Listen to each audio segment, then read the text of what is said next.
Good morning, everybody. Sorry I'm a little bit late.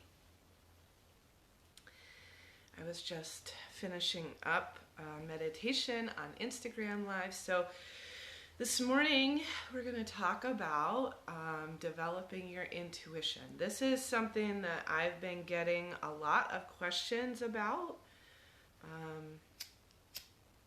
A lot of comments on from people who are really specifically working with their drums. They're feeling an increased sense of connection with their intuition. And so I thought it might be nice to talk a little bit about this and do a meditation about it. So I had someone that I made a drum for just in the last few days that I've not ever met in person. So actually I've had two different people talk about this. So one of the people that I had a drum commissioned by, good morning, Heather.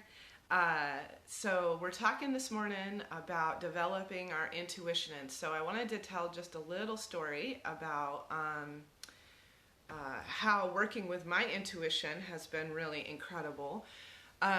So I got commissioned to make this drum for someone that I'd never met before. So we had done like a quick messenger video call to just introduce ourselves and for me to ask questions about what it was they were looking for and, in a drum, that sort of thing. Details, size, height, whatever. So I started making this person's drum, and this is how I discovered a new technique that I'm working with my drums, was from my intuition. So this is also a skill that I've been cultivating for years in teaching yoga classes. So I stopped developing a plan for teaching yoga classes probably about 15 years ago. I heard to stop having a plan, to stop referencing a piece of paper, stop coming with this sort of structured outline for what it was that we were going to do. And so for years I've been developing that skill of showing up without a plan in front of a group of people. And my philosophy behind this is the idea that everyone has made a psychic request before they come to any of my yoga classes. So the same thing's true for like when someone commissions a drum or whatever. But in these two cases, this is what we're talking about. That there's a psychic request that's made. There's the verbal requests, right? So at the beginning of yoga class, I'll ask people, is there anything, that you would like for me to focus on? Is there an area of the body, whatever. So people will say things that come to mind. But my philosophy is that people have made a psychic request before they come to my class or before they order a drum from me, whether or not they realize it. And this psychic request is really connected to their higher self. So the aspect of their self that knows exactly what it is that they need, that they may or may not be aware of. Good morning, Devin.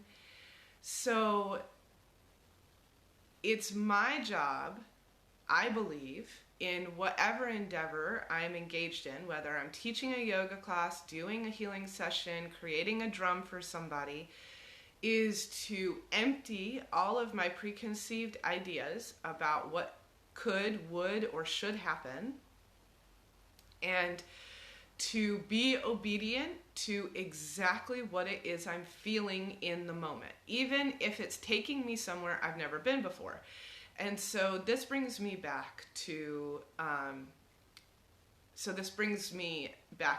drum that I made, right? So I'm making this drum. And then I had ordered some black walnut dye that never showed up. It hasn't come. So clearly I wasn't supposed to use that. But instead I was like, I'm hearing that I want this drum I want the hide to be darker, but the dye the stain that I ordered, it's not coming. So what am I going to do?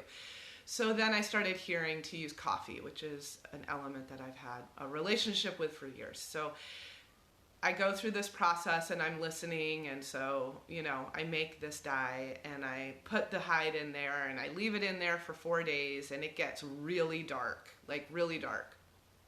Now, mind you, I have not said a word to the person that who's commissioned this drum for me. And so I go ahead, I make the drum, and I'm looking at it, and I love it. It's beautiful, but I'm like, oh my gosh, what have I done? Uh-oh, I hope this person is going to like this drum that I've made for them, because they have no idea what I've done here. Like, the materials I showed them are like they were light, like completely different, look completely different. So I finish the drum and I take a picture of it. I wake up one morning and I'm like, okay, so I had a conversation with my partner the night before, and it was like, yeah, I should probably reach out to this person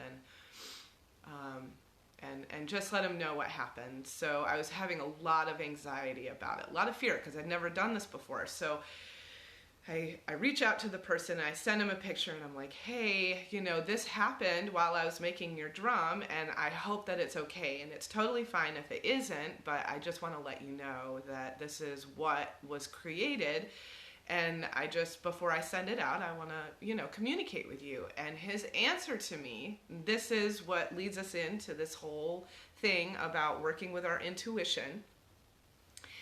So the night that I sent him the picture of the hide that I was going to be working with and telling him I was starting to work on his drum, he had thought that it was too light, but he didn't tell me. He didn't send me a message or anything like that. He just thought it. And so when I sent him a picture of the drum, he was very happy, because I had basically heard his request through my intuition and followed the guidance that I had gotten, and created what it was that he was looking for without us even communicating. And this is why, and like everything that I do is really founded on this skill of listening and having developed the ability to listen to my intuition. And it's the same reason why people come out of yoga classes with me and they'll say, I have no idea how you knew what it was that I needed, but I got exactly what I needed. And like so many people in the class will say that. They'll be like, I got exactly what I need. And there's no way I can know that. Like, I can't know that mentally. And this is why I believe that learning to listen to our intuition is one of the most important skills that we can develop, because it's not just for things like this. The other reason why I wanted to talk about this is because in our current state of like where we are in our experience as a collective, we're experiencing something that we've never experienced before. And there's a lot of information out there. There's a lot. And nobody knows what of that information is actually true, right? Not really. We might think that we do, or like we feel, a leaning in one direction or another, but there's a lot of other elements involved in why we might feel akin to certain lines of information that are showing up in whether it be through media or social media or, wherever it is we're getting our information. Learning to listen to your intuition will help you to dive underneath what's being presented to you, and to hear and know by paying attention to your own body and what's showing up in your body, whether or not it's true for you. And so, again, I think that intuition and learning to listen to our intuition is the most important skill that we can cultivate, because I've heard several people recently also share with me the discomfort that they have with how intuition shows up for them, and like giving the information that they're getting acknowledgement. That the doubt that shows up around, well, I'm just making it up, I'm just, it's just my imagination, it's not real, because it's not It's not something that's showing up that's physical that you can, prove. So in any case, I really feel that this is super important anytime, every time, all the time, but especially right now. So that's why I wanted to talk about it a little bit. So the other aspect of listening to our intuition is about recognizing how, where things show up for us in sensations in our body. So everybody is going to receive information a little bit differently as far as what is predominant for you. But one of the things that we all have in common is how our physical body will express to us whether something is in alignment with us or isn't in alignment with us. And so I wanted to just do kind of a quick meditation and take us into maybe develop a couple of skills as far as developing your home meditation practice to really bring intuition to the forefront. So if that's something that you're interested in, this will be a great meditation for you today. So let's go ahead and find a comfortable seat and close the eyes.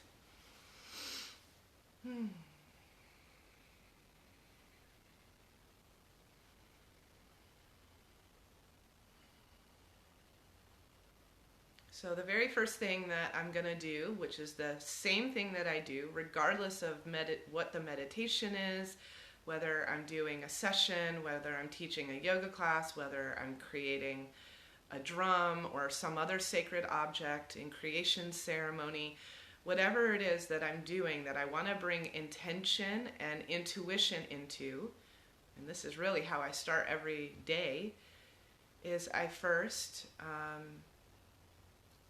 I call in my support. So I'm going to call in my guides and my ancestors. So this whole opening portion is something that you want to customize for yourself. The words that I'm sharing with you are words that are meaningful to me. So it's very important that you develop something that has meaning for you, whatever that is. So I like to call in my guides and my ancestors and specify those who have my highest good and well-being in mind and in their intention. They're here to help me grow. They're here to help me elevate. So I'm calling that energy in. As I do that, I'm also calling in the higher aspect of myself. So the aspect of myself that is beyond sort of the stories that I've been told in the material world. So it's the aspect of myself that identifies with my divinity, that it identifies with my expansiveness, with the fact that I'm not the body, I'm not the mind, that I'm limitless, I'm abundant, and I'm capable of absolutely anything. So I call in that aspect of myself as well. And then I'll call in all of the directions. So east, south, west, north, above, below, and within. I'll call in all of the elements: earth, air, water, fire, and ether.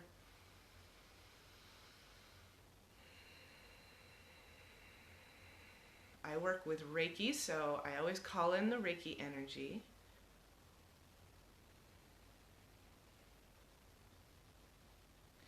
And I'm calling in and on my intuition, so my intuitive abilities and my psychic abilities.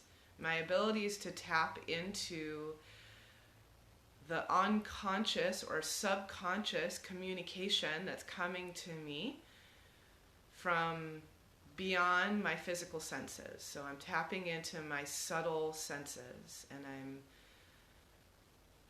bringing those to the forefront of my mind and my intention.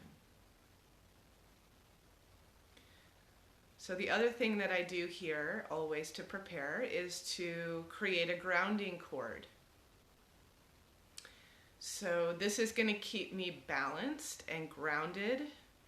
So when I do this type of work, my tendency is to become very ascension oriented, or my energy lifts up and out, which is fine.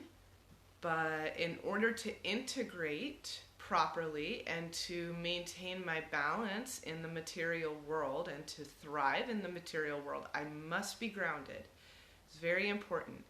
So the way that I do this is I lift my awareness about 300 feet above the crown of the head. And as I take my attention up, I'll feel it when I sort of hit that spot, because everything opens up. And I begin to imagine that as my energy opens up and expands, that it becomes like a flow of light that's going to flow down, and that flow of light may have a color. It might be like white or gold. So you can imagine that. And it flows down through the crown of the head. And we can expand this meditation so much, just this portion, but I'm just going to go through this very quickly. So it flows down, and this light saturates the brain, comes into the ears, the eyes, the mouth, the throat, teeth, and tongue. It flows down and saturates the shoulders, the heart, the arms, hands, fingers. It flows down into the belly, flows down into the hips, flows down through legs, thighs, knees, feet, flows down through the root. And as it flows down through the root, it flows all the way down into the center of the earth. It connects with the energy of the earth. And then it reflects itself back up. So then I'm going to inhale and draw this energy back up from the center of the earth, back up into the body through the base of spine. For women, it's opening of the cervix. For men, it's base of spine. Up into the low belly, height of navel, and then into my heart. So as this energy flows into my heart, I'm coming into the cave of my spiritual heart. If you've been joining me here or worked with me before, we've come here quite a bit. So you may have a good sense of what the cave of your heart looks like, what your sacred inner dwelling looks like. This is your place of communion with that aspect of self that we called in, that is far beyond the material. This is where we commune with that which pervades behind all, whatever name and form you want to use for that. So as I sit in the cave of my heart, I imagine that I'm sitting before a sacred fire.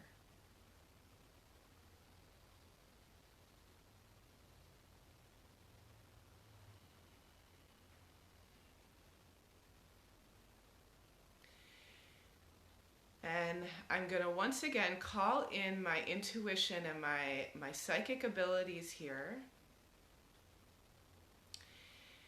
And if I have a question about something, so maybe bring something up in your mind that you're looking to find some answers to. Okay, something that maybe that's been on your heart recently.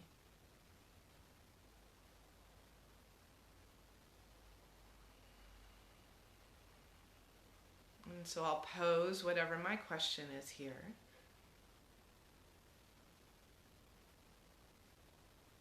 Once I've posed the question, the trick here is to be completely receptive to exactly what comes through immediately. You may experience a sensation in the body. You may receive an image, a feeling, a knowing.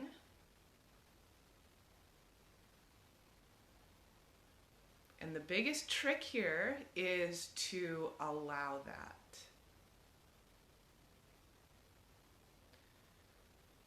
Where it can get tricky or confusing is when the mind comes in to try to analyze the information that you've received through your intuition. A belief that has become very helpful to me in developing my intuition is that I don't need to know why. I don't need to understand why. It doesn't matter. Inconsequential, ultimately, at least at this point. I don't need to know why. And if I'm expending energy trying to figure out why, which I do because I'm human, I'm in a human body, so I do that sometimes, it's really just a waste of energy. But that's okay if that's what I do, no problem. But the more I can kind of just allow what's showing up, the stronger it is, and the more accurate I tend to find the information to be, the more potent it is.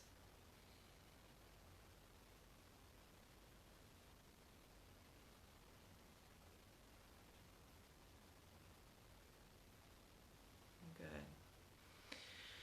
So another way you can practice this, and I recommend setting the intent at the beginning of your day. This is the best time to do it.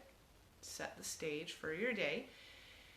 Is to set the intent to let your intuition guide you throughout your day. So one of the ways that we can do this, and that I do this, is if there's something that's on my agenda to do, is that I bring that up in the forefront of my consciousness and I notice how it makes me feel physically. If it makes me feel anything other than either just neutral or good, which are great, which would include inspiration, joy, excitement, those higher vibrational energies, then I'm going to investigate another option.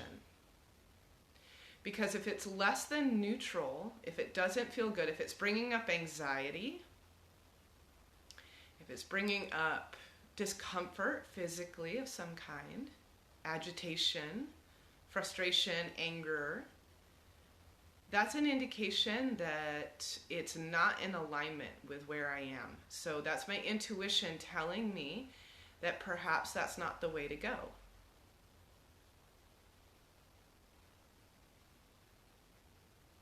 One of the most challenging parts of this I have observed, not only in myself but with others, is when that shows up, how to manage it.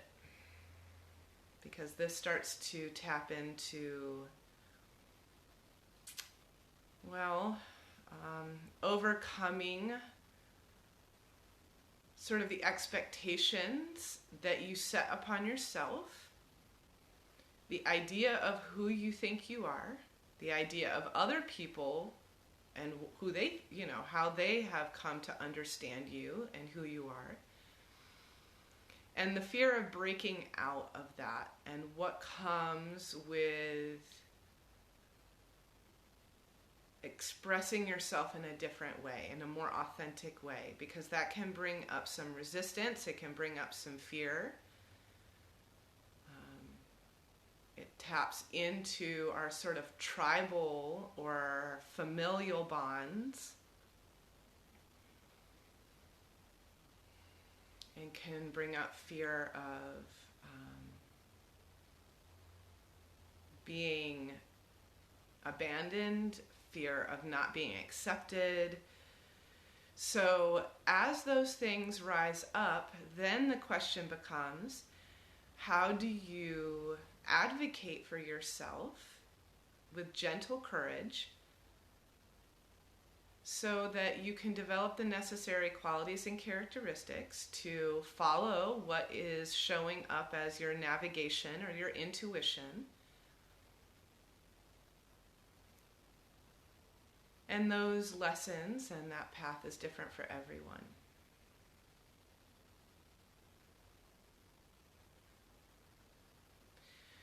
So I would recommend that throughout your day, you tune into and even jot down in a journal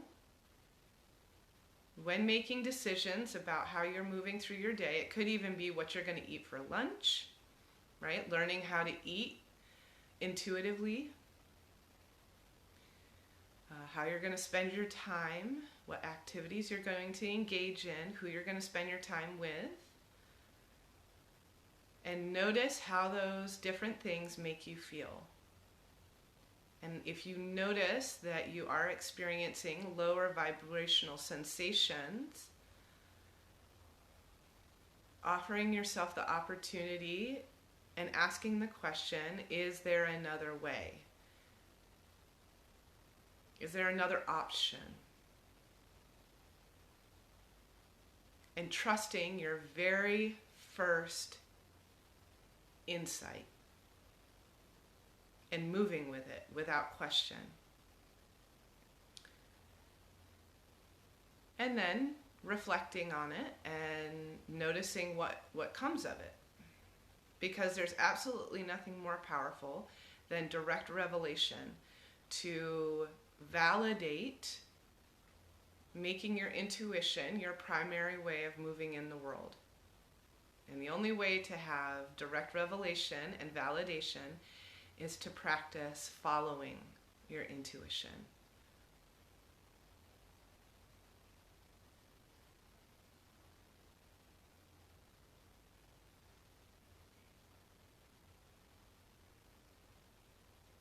Anything that you receive along the way, I encourage you to offer gratitude for it, because those things are gifts and it will improve the quality of your life tremendously. We all are far more powerful than we even realize, and allowing our intuition to guide us will take us even more deeper into the awareness of who we really are, what we're actually capable of.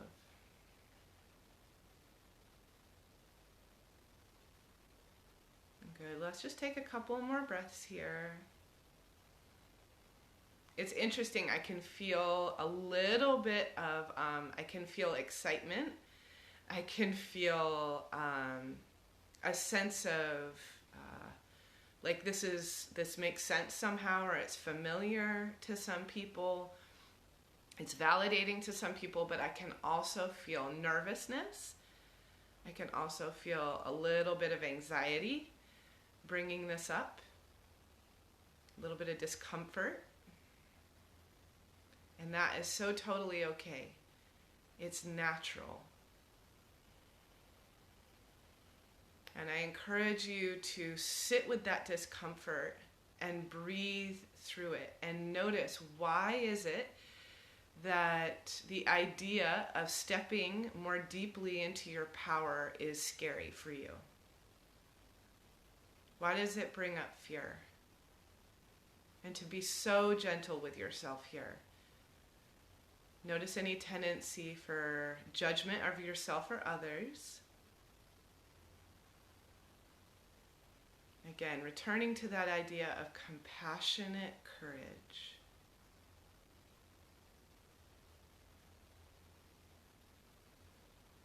Good.